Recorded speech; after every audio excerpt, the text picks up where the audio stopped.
Varón de 18 años que ha sufrido hace 30 minutos, joven, herida por bala, no baleado.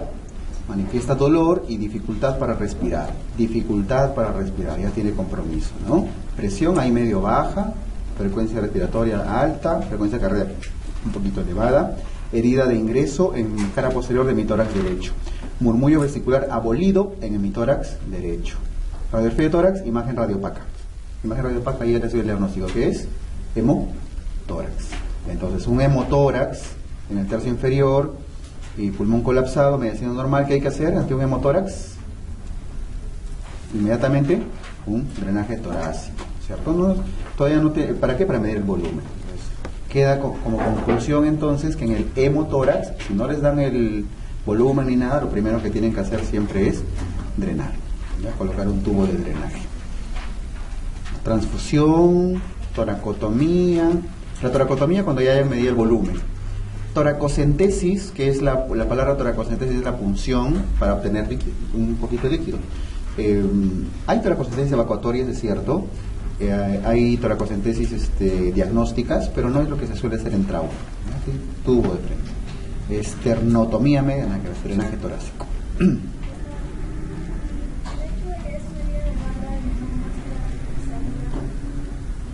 Las heridas de bala en el tórax no necesariamente se tienen que operar. Aquí lo que tienen que hacer primero es colocarle su drenaje, y si es que no ha habido un gran daño, probablemente no se vaya a operar de una forma tan rápida. O sea, la herida de bala aquí no es criterio como en el abdomen. Mucho va a depender del volumen que obtienen y del compromiso respiratorio, ¿ya? Si al colocar el drenaje obtienen una gran cantidad de sangre, probablemente sí vas a meterlo a sala. Si no. Pero lo que vamos es que no vas a correr a la sala de operaciones a abrir el tórax. Lo primero que tienes que hacer de todas maneras siempre es colocar el drenaje. Luego de eso, viendo su evolución clínica, viendo el volumen y todo, sí probablemente se va a operar.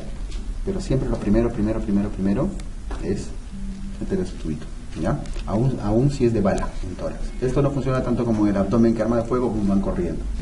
¿Ok? Drenaje torácico, siempre como primera medida. El líquido pleural obtenido por toracocentesis tiene características hemáticas. ¿Cuál es la relación en porcentaje entre el hematocrito del líquido pleural y la sangre periférica para confirmar el diagnóstico de hemotórax?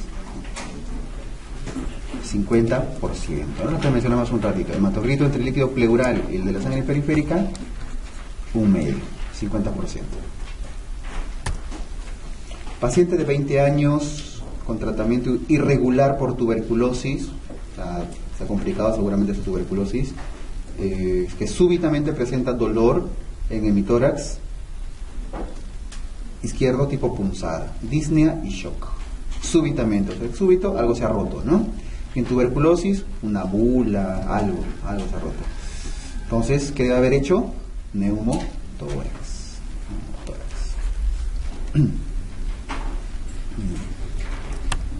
¿Cuál es el criterio para realizar toracotomía abierta en un paciente con lesión penetrante en tórax? Lesión penetrante, independientemente de cuál sea la causa. Hacen toracotomía.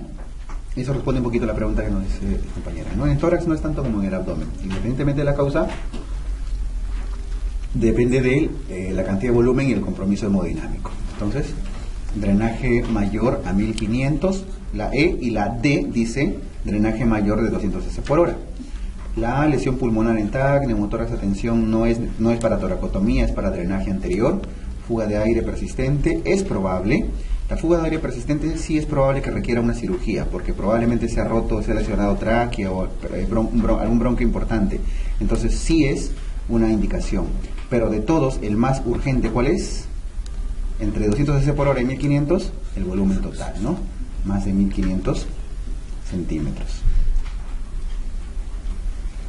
Muy bien, ¿qué más? Paciente con drenaje por hemotórax traumático con volumen persistente de 200 a 300. Ahora sí, es indicación para toracotomía de emergencia. Toracotomía de emergencia.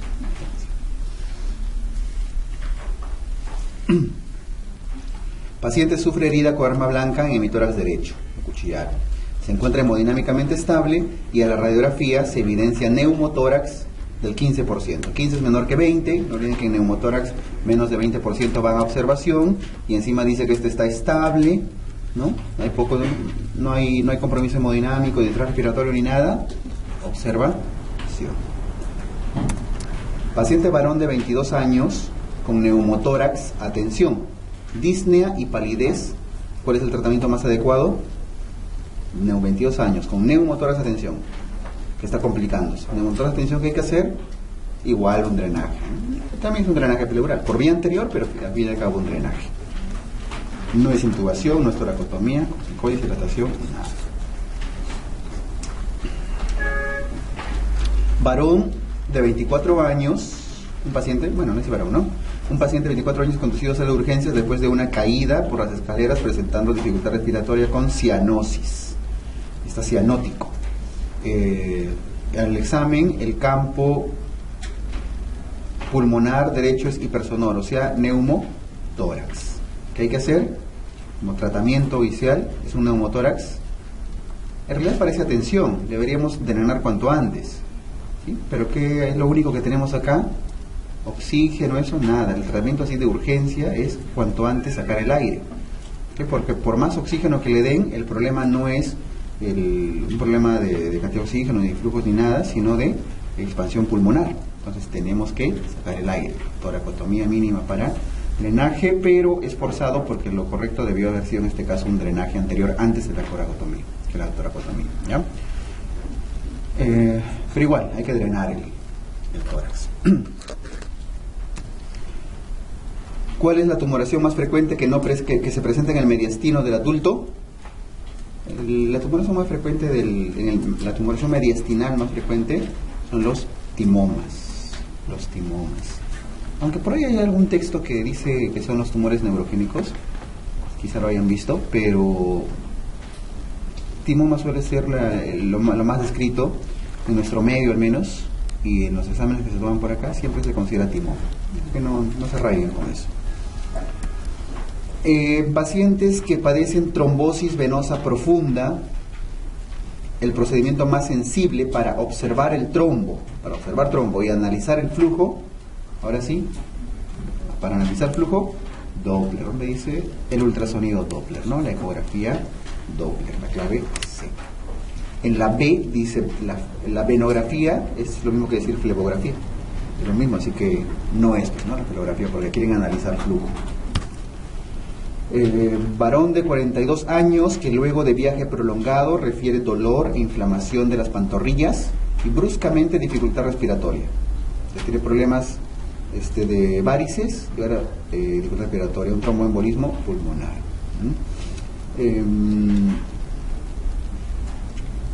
Está con compromiso hemodinámico, está taquicárdico, es normal, pulmones normales. En el tromboembolismo las radiografías salen normales, ¿no? La radiografía suele salir sin ninguna alteración. Extremidad inferior derecha con aumento de volumen y signo de Homans positivo. O sea, viene de venas profundas. Está algo acidótico, 7.2, desaturando. ¿Qué tratamiento debe recibir? Anticoagulación. ¿Y cuál es el de elección? Enolparinas de bajo peso molecular. Enoxaparina, 1 miligramo cada 12 horas.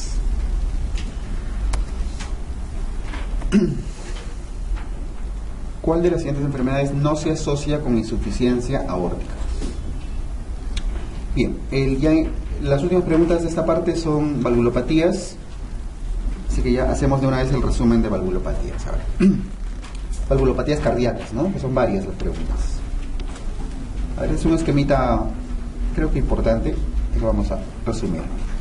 Cuando hablamos de valvulopatías cardíacas, pueden ser de dos tipos. Las valvulopatías pueden ser estenosis, o pueden ser insuficiencias. Estenosis o insuficiencias. Ambas tienen sus diferencias. La estenosis, la palabra estenosis, ¿qué significa? Que no se abre bien, ¿no es cierto? Que está estrecho. Por lo tanto, tiene dificultad para abrirse, tiene problemas en la apertura, no se abre bien la válvula. En cambio, en la insuficiencia sucede lo contrario. La válvula se abre bien, pero el problema es que la válvula está ahí medio laxa, por lo tanto no se cierra adecuadamente. Entonces son defectos en el cierre. Estenosis, problemas en la apertura; insuficiencia, problemas en el cierre. Las estenosis suelen ser ocasionadas generalmente por patologías crónicas de larga data, degenerativas. Eso hace que la válvula se endurezca y no se abra adecuadamente. Y la más frecuente, la causa más frecuente de estenosis suele ser la fiebre reumática, ¿ya? En principio. En cambio, las insuficiencias se deben generalmente a problemas, esa X no está más, crónicas. Y las insuficiencias suelen ser generalmente de causas agudas como las infecciones, como las endocarditis, como los infartos al miocardio que generan necrosis a los músculos tendinosos, etcétera.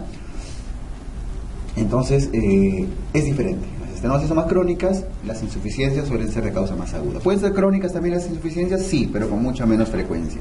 Y muchas veces asociadas a dilatación de las cámaras, ya sea de las cámaras o de las arterias. Por ejemplo, si se dilata el ventrículo izquierdo, se empieza a dilatar, ¿qué va a pasar con la válvula mitral? Se va a empezar a alejar por la dilatación. Por lo tanto, no se va a cerrar adecuadamente, ¿no es cierto? Entonces, una dilatación de cámaras puede llevar a una insuficiencia valvular, sí. Ya está, esa diferencia es importante. ¿Qué más? Cuando un orificio, en este caso una válvula, está estenótica, o sea, no se abre adecuadamente, ¿qué cámara se va a dilatar? Por ejemplo, a la derecha hacemos un corazón, las 4 cámaras.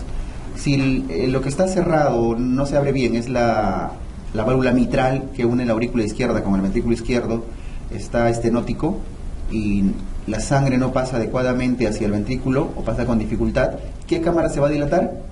La aurícula, ¿cierto? Esta es la cámara prevalvular o postvalvular. La prevalvular. Siempre cuando hay una estenosis hay una dilatación previa o prevalvular, previa a la válvula. En cambio, la insuficiencia, cuando si en este caso la válvula está insuficiente, la válvula mitral, entra la sangre y todo, en la eyección, el ventrículo manda la sangre a la aorta, pero no puede mandar toda la sangre porque la válvula mitral no se ha cerrado bien. Entonces, una parte de la sangre se va a la aurícula.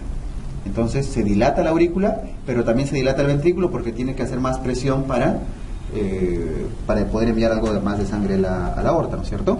Entonces, en las insuficiencias, por el mal cierre de la válvula, terminan comunicándose las dos y eso hace que las dos cámaras se dilaten. Entonces, en las estenosis se dilata la cámara previa y en la insuficiencia se dilatan ambas cámaras.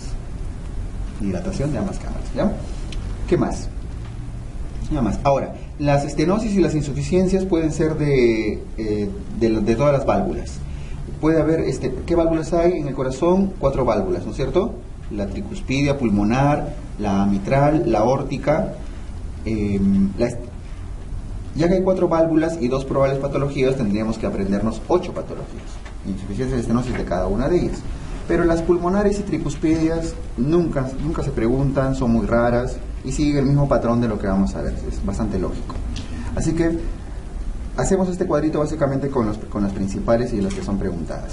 La estenosis puede ser de la válvula mitral o puede ser de la válvula aórtica. La insuficiencia puede ser de la válvula mitral o puede ser una insuficiencia de la válvula aórtica, ¿ya? Entonces son las 4 valvulopatías más representativas. ¿Cuál es la más frecuente de todas estas? La que más van a ver que se pregunta, la estenosis aórtica. ¿Ya? Todos tenemos, nosotros aquí los que estamos sentaditos, tenemos quizá ya cierto grado de estenosis aórtica, porque ya nuestra válvula aórtica empieza a calcificarse, degenerarse y envejecerse. ¿Ya? Y a medida que vamos con la edad, igual se va a envejecer mucho más. Algunos serán sintomáticos, la mayoría no. ¿Ok? Listo.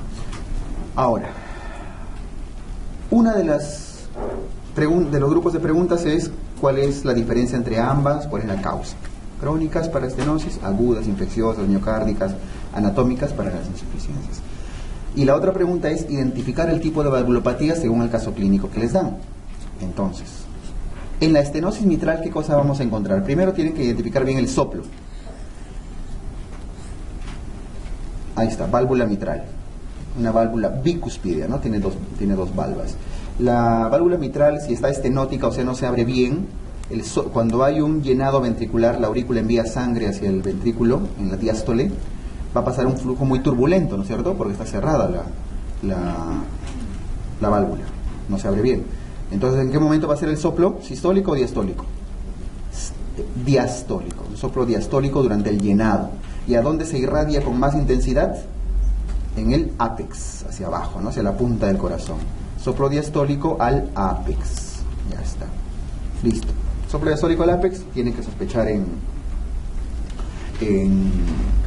estenosis mitral. Ahora, ¿cómo se va a manifestar clínicamente el paciente? El soplo, quizás no lo van a escuchar al inicio. La aurícula tiene que hacer más presión para poder llenar el ventrículo, ¿no es cierto? Para poder vencer la estenosis, sobre todo en estadios severos. Entonces la aurícula aumenta su presión y se empieza a dilatar. Esa presión se va a trasladar de retro hacia ¿dónde? A las venas pulmonares. Las venas pulmonares, ¿que cuántas son?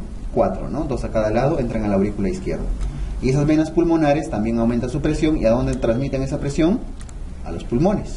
Entonces, si el pulmón empieza a aumentar su presión, ¿qué pasa? No puede enviar sangre a la aurícula porque todo está cerrado. Se empieza a congestionar. Y la congestión pulmonar ¿en qué se traduce? En disnea. Entonces, la principal manifestación de la estenosis mitral suele ser la disnea, la precoz al menos, en los estadios iniciales de congestión pulmonar. Si luego esa presión pulmonar aumenta su intensidad, ¿qué cosa va a haber? Hemoptisis, por ejemplo. Ya no tiene a dónde mandar la sangre, ya lo bota hacia arriba, hacia la tráquea. Entonces, hemoptisis. Entonces, esto es característico de la estenosis mitral, ¿ya? Ahora, si la estenosis es de la válvula aórtica, ya también, de la válvula aórtica, al costadito, vamos a usar el mismo grafiquito de arriba.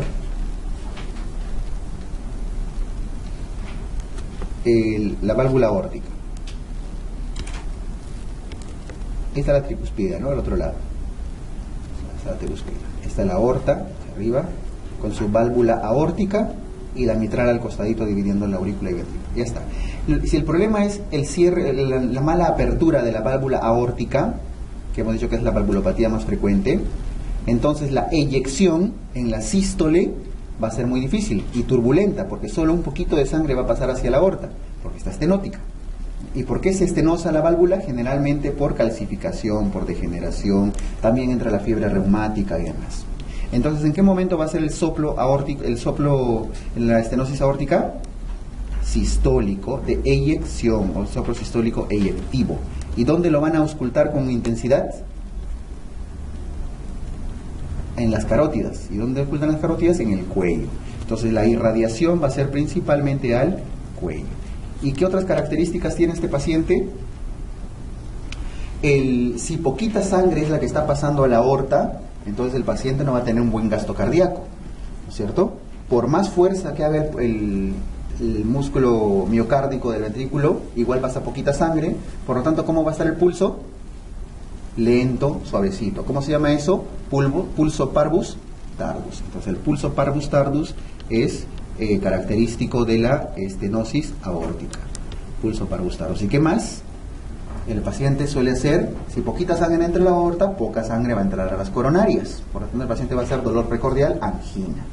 Y a la larga va a ser síncope. Entonces, las palabras clave para estenosis aórtica suelen ser siempre síncope y angina. Pulso parvus tardus, síncope, angina, eso es estenosis aórtica. ¿Ya? La insuficiencia mitral, vamos al costadito. Si la válvula mitral está insuficiente, o sea, no se cierra bien, vamos a nuestro grafiquito ahora de azul, ya las insuficiencias de azul. El llenado ventricular se da bien, se abre bien la válvula, entra al ventrículo, se llena. Pero luego, en la eyección, cuando el ventrículo tiene que mandar a la aorta, ¿qué pasó? La mitral no se cerró bien, por lo tanto la sangre ¿a dónde va también? A la aurícula. Entonces va a las dos cavidades, tanto a la aorta como a la aurícula, porque la mitral no se cerró bien. Entonces, ¿en qué momento se va a dar el soplo? En la eyección, por lo tanto es un soplo sistólico. ¿Y dónde se va a irradiar? Ese soplo sistólico, sobre todo porque está entrando a la aurícula, se va a irradiar a la axila. Soplo sistólico con irradiación axilar izquierda, a la axila izquierda. ¿Ya?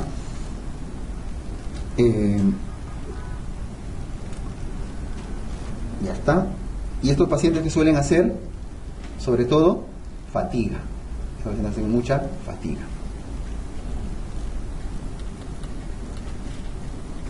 Esa es la manifestación principal. Y la insuficiencia aórtica ya es un poco menos frecuente. La insuficiencia aórtica, si es que la válvula aórtica no se cierra adecuadamente, la eyección es normal, eyecta la sangre, sístole normal.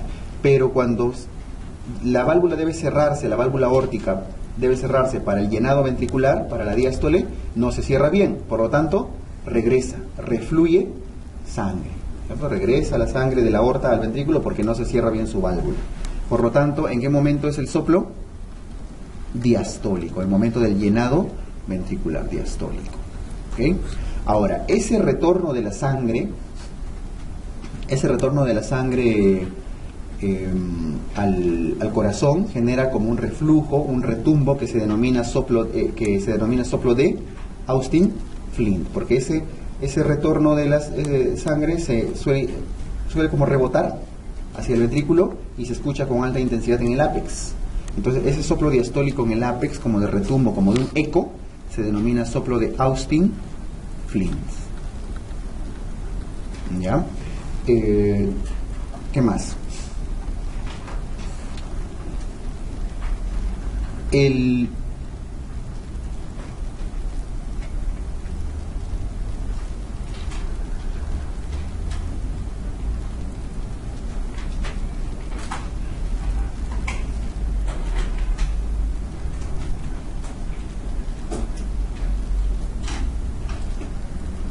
¿Y por qué se dan las insuficiencias aórticas?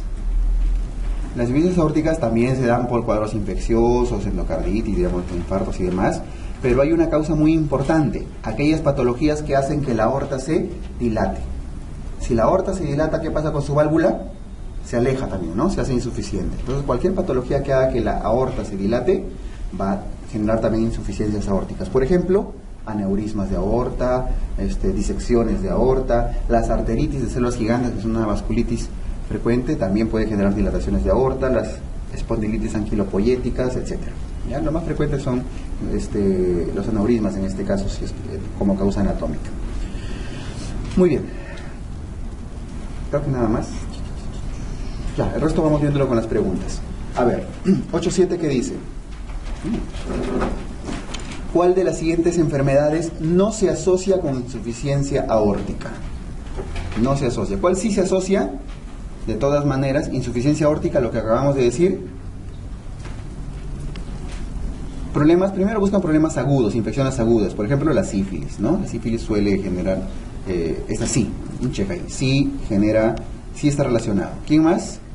La aneurisma disecante de aorta, que acabamos de mencionar, que dilata la aorta y genera insuficiencias. Las arteritis, debe decir en la E, de células gigantes también. La espondilitis anquilopoyética también. Esa partecita sí, tal vez sí tengan que memorizarlo, aprender los datitos. La sarcoidosis no está relacionado a insuficiencia aórtica. Ese ya es el dato puntual. En todo caso, a lo que está relacionado la sarcoidosis no es a la insuficiencia aórtica, sino, para que no sea memorístico, la sarcoidosis tiene más influencia pulmonar, ¿cierto? Pero cuando daña el corazón, principalmente daña el miocardio. Y si es que daña el miocardio, ¿cuál de las válvulas está más relacionada al miocardio? En este caso, la mitral. Entonces la sarcoidosis, si es que se va a asociar a una valvulopatía, es a la insuficiencia mitral, no a la aórtica. ¿Ya? En todo caso, genera más problemas miocárdicos. De las siguientes causas de insuficiencia mitral aguda, señale cuál no es verdadera. ¿Cuál sí es verdadera? Los cuadros agudos, ¿no? Endocarditis, las disfunciones de necrosis del músculo papilar de la D, las rupturas de cuerdas tendinosas por infartos. Prolapso de la válvula mitral va a generar insuficiencia. Si la válvula está prolapsada, no se va a cerrar bien, ¿no? Por lo tanto, sí genera insuficiencia. La fiebre reumática no es generalmente causa de cuadros insuficientes agudos. Hemos dicho que la fiebre reumática suele ser un poco más de cuadros crónicos y sobre todo de estenosis, ¿ya? Y mucho menos una fiebre reumática aguda, por eso no. La fiebre reumática más relacionada a las estenosis. ¿Cuál es la causa más frecuente de valvulopatía mitral? En este caso, no solo valvulopatía mitral, sino en general para la mayoría de valvulopatías, de estas al menos, suele ser la fiebre reumática. Ahora sí, es otra forma distinta de preguntar, ¿no? ¿Cuál es el tipo de soplo que caracteriza a la insuficiencia mitral? Insuficiencia mitral no se cierra bien, por lo tanto, en la eyección que debería ir a la aorta se va a la aurícula, por lo tanto, es un sistólico que va que se irradia a la axila. Es uno de los sistólicos de tono alto en ápex irradiado a la axila, como descripción más completa, ¿no? Varón de 80 años acude a emergencia porque presenta síncope. Ya cuando ven síncope, abuelito encima, estenosis aórtica generalmente, ¿no? Síncope mientras subía la escalera y encima tiene un soplo sistólico, entonces no se abre bien la válvula aórtica. Estenosis aórtica. ¿Cuáles son las manifestaciones clínicas que caracterizan a la estenosis aórtica? Estenosis aórtica, síncope. Primero buscan síncope. ¿Qué más? Angina. Síncope y angina, ¿dónde están? Palpitaciones, angina, nicturia, angina, disnea, síncope. O sea, dolor precordial, angina y síncope, ¿no? La disnea es casi común a todos, ¿ah? Es bastante común porque en todos, en algún momento, hay hipertensión pulmonar. Angina, palpitaciones y edemas, hemoptisis. Hemoptisis es más característico de qué cosa? De la estenosis mitral. De la estenosis mitral generalmente. Entonces, angina y síncope para estenosis aórtica siempre. Y soplo sistólico. Paciente mujer de 62 años, presenta disnea de esfuerzo, a veces angina y últimamente ha presentado síncope. ¿Diagnóstico? Si tiene síncope, angina. Perdón, estenosis aórtica. También. Paciente varón de 60 años, con historia de disnea de esfuerzo, angina de pecho y episodio de síncope. El examen físico, soplo sistólico. Diagnóstico clínico, la misma pregunta dando vueltas a cada rato, ¿no? De diferentes formas. Siempre es una pregunta muy probable, ¿no? Además, si no saben valvulopatías, marquen estenosis aórtica. Mentira, no siempre. Acá, por ejemplo, ¿en qué patología valvular cardíaca se ausculta el soplo de Austin-Flint, que es un retumbo por mal cierre de la válvula aórtica? Insuficiencia aórtica. Eso sí, deben saber. Austin-Flint, insuficiencia aórtica. Con respecto a la pregunta anterior, o sea, a la insuficiencia aórtica, el diagnóstico clínico se confirma con todas las valvulopatías, siempre con un ecocardiograma. Un ecocardiograma. ¿Ya? Y el cateterismo básicamente ¿para qué es? Para medir las presiones intravasculares, ¿no? Presiones centrales. Complementario. El diagnóstico básicamente con ecocardio para ver la disfunción valvular. Por eso que en patología venosa periférica, si también querían ver disfunción valvular, insuficiencia valvular, tenían que hacer su ecodoppler, ¿no? Por el mismo criterio. Complicación. Terminamos valvulopatías y hay dos que han quedado ahí. Complicación más común de la traqueotomía, la estenosis traqueal, que ya lo dijimos, la estenosis de la tráquea. Y finalmente, traqueostomía se indica en, aquí no está